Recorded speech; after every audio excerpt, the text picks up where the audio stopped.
अस्सलाम वालेकुम प्यारे नाजरीन। आज की वीडियो में हम आपको अपने इस चैनल पर खुश आमदीद कहते हैं और उम्मीद करते हैं कि तमाम दोस्त खैरियत से होंगे। दोस्तों, आज की वीडियो में आप जान सकेंगे कि सेब के साथ वो कौन सी ऐसी चीज़ मिलाकर खाएं 5 मिनट में अपनी ताकत में आ जाए। दोस्तों, पहले तो सेब के बारे में कुछ उसकी अफादियत और ताकत के बारे में आपको बताता चलूं कि दोस्तों, सेब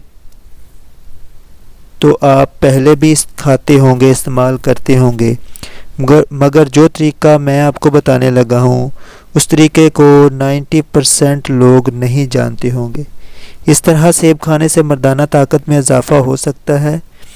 इससे कितनी जल्दी उज़्वे ख़ास बढ़ सकता है, उसके अंदर कितनी ताकत आ सकती है। दोस्तों, वीडियो को एंड तक देखें ताकि इसकी मुकम्मल मालूमात आप तक पहुंच सकें।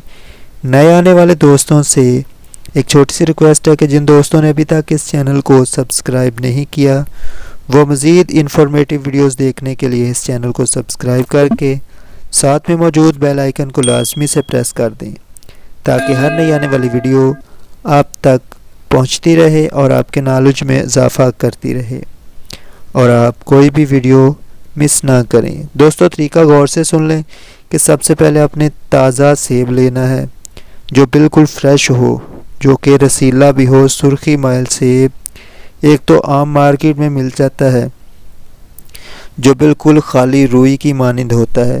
दोस्तों, सेब आपने फ्रेश और ताज़ा रस वाला लेना है। उसके अंदर 15 से 20 लौंग अंदर प्रेस कर देने हैं, यानी कि इसको जिस तरह दीवार में कील लगाते हैं इसी तरह इनमें लगा देने हैं और फिर 1 दिन तक उसको इसी हालत में रख देना है, यानी कि 24 घंटों के बाद लौंग उसमें लगाए थे उनको निकाल लेना है।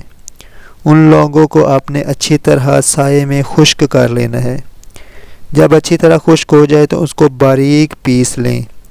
जब अच्छी तरह बारीक पीस लें तो हो जाए, सफ़ूफ बन जाए, तो उसको रात सोने से 1 घंटा पहले ताज़ा दूध या ताज़ा पानी के हमरा 1 चुटकी फाँक लें। ये जो आपने 15 से 20 लौंग का सफ़ूफ बनाया होगा, इसको मुकम्मल इस्तेमाल करने के बाद आपके अंदर ऐसी ताकत आएगी कि आप हैरान रह जाएंगे। उस सफ़ूफ को जो आपने तैयार किया था ख़त्म करने से पहले आपके उज़्वे ख़ास से में गैर यकीनी ताकत और लंबाई में भी अच्छा खासा इजाफ़ा हो जाएगा। उम्मीद करते हैं कि वीडियो तमाम दोस्तों को पसंद आई होगी। अगर वीडियो अच्छी लगे तो लाइक और शेयर ज़रूर कर दें। एक नई वीडियो में दोबारा मिलेंगे, तब तक के लिए अल्लाह हाफ़िज़। अस्सलाम वालेकुम।